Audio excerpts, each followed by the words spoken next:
ரொம்ப நாளாவே மனசுக்குள்ள ஒரு ஆசை இருந்துச்சு. ஆனா, அந்த ஆசை நிறைவேறதுக்கு ரொம்ப டைம் ஆயிடுச்சு. இன்னைக்கு தான் அந்த ஆசை நிறைவேறுச்சு. என்னன்னு பார்த்தீங்கன்னா, அன்னதானம் போடணும் அப்படின்னு சொல்லிட்டு. எங்க 2 பேருக்குமே இந்த ஆசை வந்து மனசுக்குள்ள இருந்துட்டே இருந்துச்சு.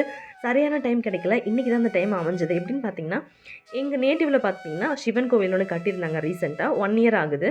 அந்த கோவில்ல டெய்லியுமே அன்னதானம் போடுறாங்க அப்படின்னு சொல்லிட்டு சித்தப்பா சொன்னாரு.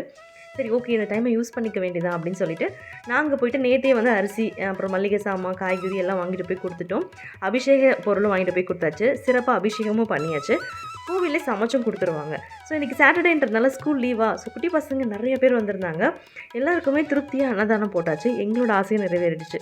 இந்த வீடியோ பார்க்குற உங்கள நெறைய பேருக்கு இதே மாதிரி அன்னதானம் போடணும் அப்படின்னு ஒரு ஆசை இருக்கும்.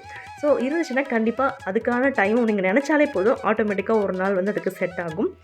ஸோ சாமி கும்பிட்டுட்டு அன்னதானம்லாம் முடிச்சுட்டு, அக்கம் பக்கத்துல இருக்க எல்லார்ட்டயும் பேசிட்டு வீட்டுக்கு வந்தாச்சு.